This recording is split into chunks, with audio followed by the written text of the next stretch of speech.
저는 사실 로마서 너무나 중요한 책이고 소중한 서신입니다. 그래서 우리 조이스 청년들과 함께 이것을 나눌 수 있게 된다는 것에 대해서 굉장히 이제 기대감이 있는데 여러분들은 지금 시작부터 별로 지금 좀 기분이 안 좋으신 것 같아요.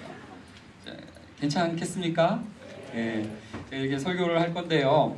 일단 로마서를 들어가기 전에 여러분들 이 로마서는 편지라는 것을 좀 기억하실 필요가 있습니다.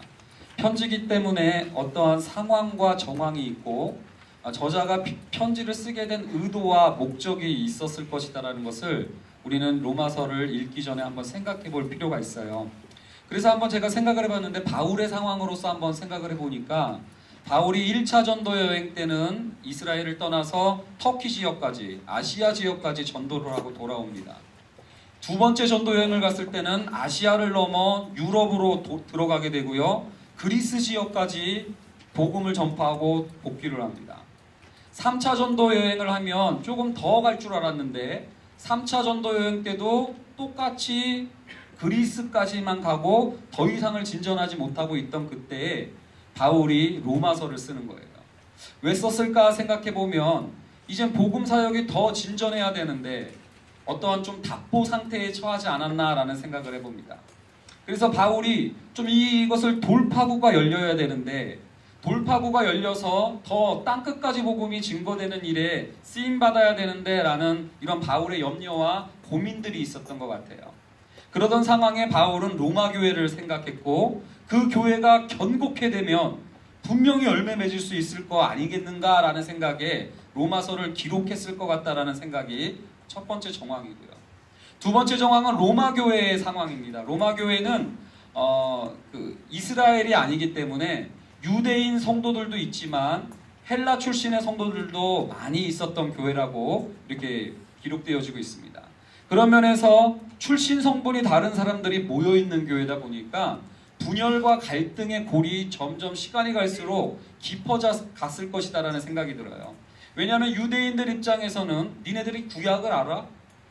헬라인들의 입장에서는 우리는 복음으로 완성되는데 니네들은 너무 율법주의적이야 이러면서 그러한 어떤 갈등의 골이 있었을 때 이 분열과 교회 내에 있는 그런 어떤 관계의 서먹함과 분열과 갈등을 어떻게 해결할까라는 이런 고민이 있었던 게 바울의 고민이었던 것 같아요.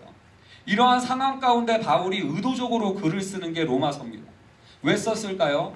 첫 번째는 아까 말했던 것처럼 이 로마서를 써가지고 복음의 교두보, 돌파구를 마련하려는 의도와 하나, 그 다음에 두 번째는 로마 교회가 분열과 갈등을 어떻게 하면 해결할 수 있을까 요 하나. 그래서 바울이 로마서를 쓸 때 딱 그가 결정했던 조언 하나는 뭐냐면 복음입니다.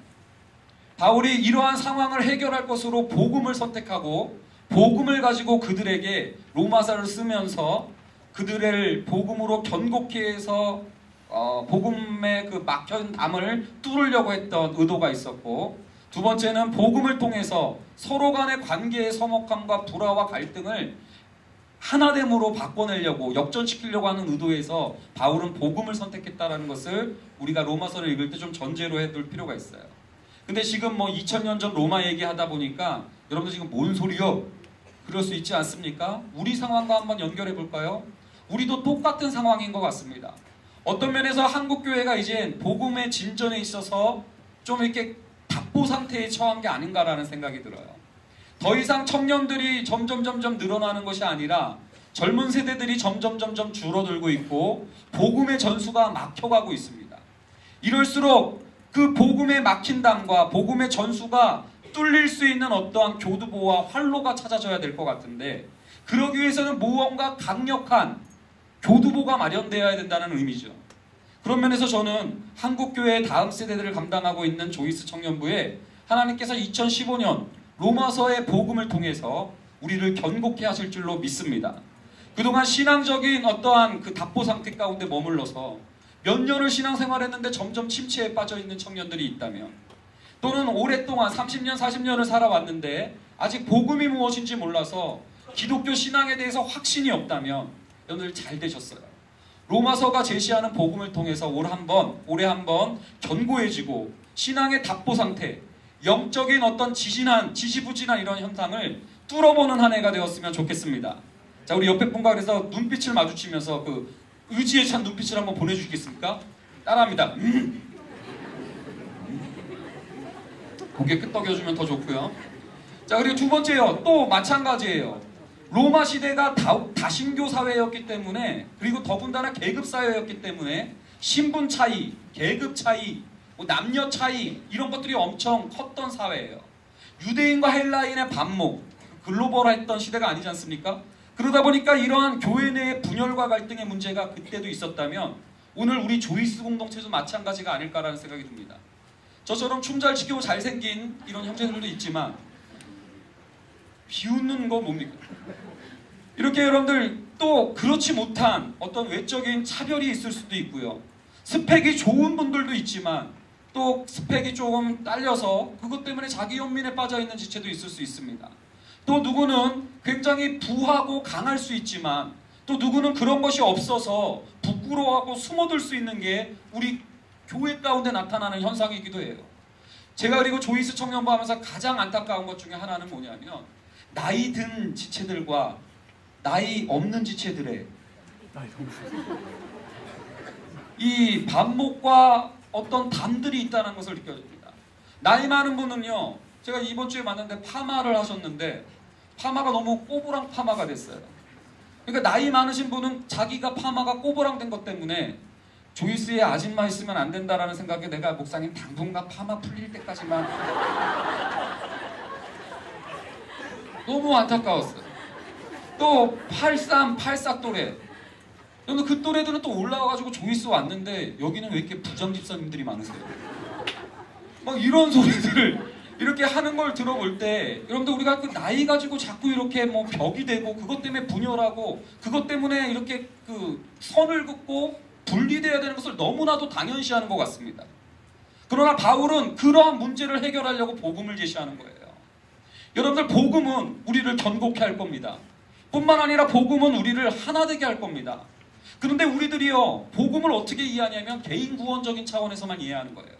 복음을 듣고 내가 오늘 밤 죽어서 천국에 들어가느냐 마느냐, 그냥 내 개인적으로 어떤 복음을 들어가지고 성경 말씀 잘 읽고 기도 열심히 하면 그게 복음의 전부인 줄로 착각하는 많은 사람들이 있다라는 겁니다. 여러분들 맞아요. 복음은 그거 내용이 맞습니다. 그러나 더 나가는 게 있어요. 복음은요 여러분 그것뿐만 아니라 헬라인과 유대인을 화해시키는 복음이에요. 원수된 것들을 그 막힌 담을 허물어뜨려서 둘이 너무나 다르고 성향이 다르고 나이가 다르고 신분이 다르고 성별이 달랐는데도 예수 그리스도의 복음 때문에 서로를 불화하고 차별짓고 분리했던 그 담들을 허물어뜨리는 능력이 복음에 있다는 것을 여러분들 기억하셔야 될 줄로 믿어요. 두 명만 아멘 하십니다. 여러분들 그런데 제가 왜 이러한 복음에 대한 이해가 부족할까 그래서 마지막으로 이 얘기만 하고 이제 설교를 마치겠습니다. 로마서 1장 17절에 보면은요 복음에는 하나님의 의가 나타났다라는 표현이 나옵니다. 우리는 복음을 이해할 때 하나님의 의가 나타나서 이 표현을 이렇게 생각합니다. 하나님의 정의가 나타났다는 거죠. 복음하면 제일 먼저 떠오르는 게 뭡니까? 십자가예요. 나 때문에 죽어주셨다. 동성애와 같이 살인자와 같이 강간범 같이 혐오스러운 범죄자들만 위해서 죽어준 게 아니라 나처럼 종교생활 열심히 하고 나름대로 도덕적으로 살아왔고 그리고 매너 있게 살아왔음에도 불구하고 나를 대신해서 죽을 수밖에 없었다. 그게 하나님의 정의다. 하나님의 정의는 이렇게 철저했고 하나님은 죄를 하나도 간과하지 아니하시는 분이시다. 그래서 여러분들 복음을 얘기할 때는 지옥이냐 천국이냐를 얘기할 정도로 하나님의 정의의 문제를 이야기하는 겁니다. 복음에는 하나님의 의가 나타났어요. 근데 안타까운 건 복음을 여기까지만 이해하는 성도들이 너무나 많아요. 그러다 보니까 복음을 지옥 같냐 천국 같냐 이 정도 선에서 뭐 그쳐버린 겁니다. 그러나 두 번째 복음이 있어요. 뭐냐면 복음에는 하나님의 의가 나타났는데 뭐가 나타났냐면 하나님의 칭의가 나타났어요. 칭의. 뭐가 나타났다고요? 첫 번째는 정의, 두 번째는 칭의예요. 우리는 복음을 이해할 때 이렇게 생각합니다. 예수가 나를 대신해서 죽어주셨다니까 내 죄사함 받았다는 걸 믿어요. 여러분들도 믿으십니까? 근데요 죄사함 받은 다음에 이제부터 내가 잘해야 된다고 생각하는 성도들이 너무나 많아요.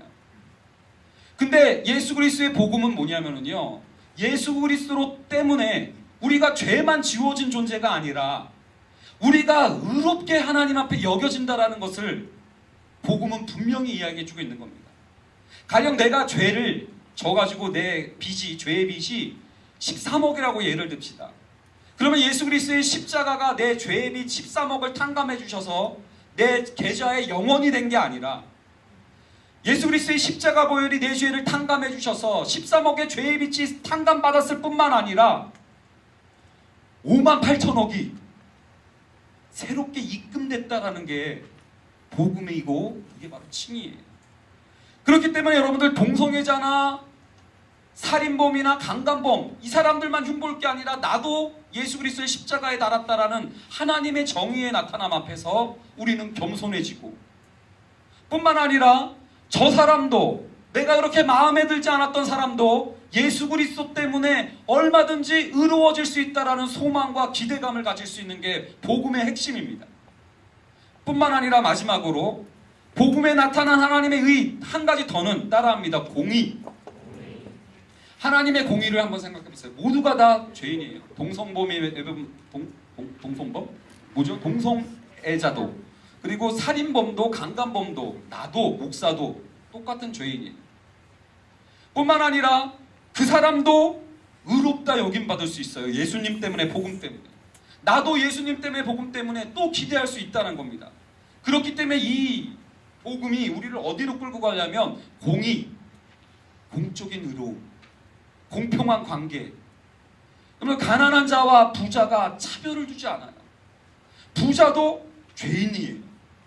가난해도 의롭다 여김받을 수 있는 거예요. 나이가 많거나 적거나, 남자나 여자나 복음이 우리를 이끌고 가는 것은 바로 이러한 공의로운 세상이에요. 여러분들, 정의, 십자가만 생각하면 정의에서 그쳐버려요. 그러나 예수님은 십자가로 끝난 게 아니라 부활하셨죠. 그래서 예수 그리스도의 부활 때문에 우리가 의롭다 여김을 받는다는 칭의까지 갔어요. 근데 또 여기서 멈추면 안 돼요. 그리스도는 우리를 위해서 승천하셨고 보좌 우편에 앉으시고 성령 하나님을 보내주셔서 능력으로 지금도 공의의 세상을 만들고 계시다는 사실을 믿으시기 바랍니다. 그래서 그분이 다스리시는 세상, 사자들과 어린 양이 뛰놀고, 조이스에는 68또래와 84또래가 뛰놀고, 그렇죠? 그러한 복음의 능력을 한번 맛봐봤으면 얼마나 좋겠습니까? 우리의 연약함을 당연시하지 마십시오. 복음이 있습니다. 우리의 분열과 차별과 갈등을 당연시하고 그것을 전제로 해놓고 이것은 당연히 갈라야 된다고 생각하지 마십시오. 그것을 돌파할 복음이 있습니다. 이것을 돌파할 때 이 복음으로 말미암아 막혀진 복음의 전수가, 답보 상태에 있는 한국교회 복음의 전수가 활로를 찾고 조이스라는 공동체를 통해서 교두보를 마련하게 될 줄로 믿습니다. 그 일에 동역자된 여러분들을 초대합니다.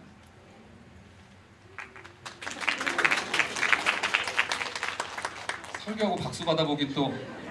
자, 마치겠는데요. 마지막으로 이제 오늘 이제 조에 가서 로마서를 풍성하게 나누실 건데요.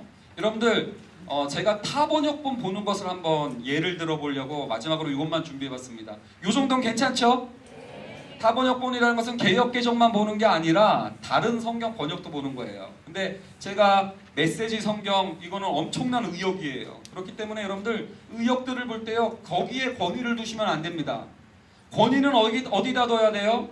개역개정에 둬야 돼요. 이 한글 성경 세계적으로 인정받는 권위 있는 번역이에요. 원어에 제일 가깝다라는 거죠. 그렇기 때문에 여기에 권위를 두시고 이러한 타번역본은 참고용으로만 쓰시는 거예요. 그래서 제가 지난주에는 메시지 성경이라는 굉장한 의역을 하나 선사했었고요. 오늘은 또 카톨릭에서 쓰는 공동번역이라는 성경을 가지고 로마서를 한번 읽어보면서 여러분들 또 다른 느낌을 한번 가져보시라는 얘기에서 마지막으로 오늘 조에 들어가서 나눌 말씀을 한번 자막에 한번 띄워봤습니다. 이 말씀 한번 천천히 저와 함께 교독해 보도록 할게요. 제가 먼저 읽습니다.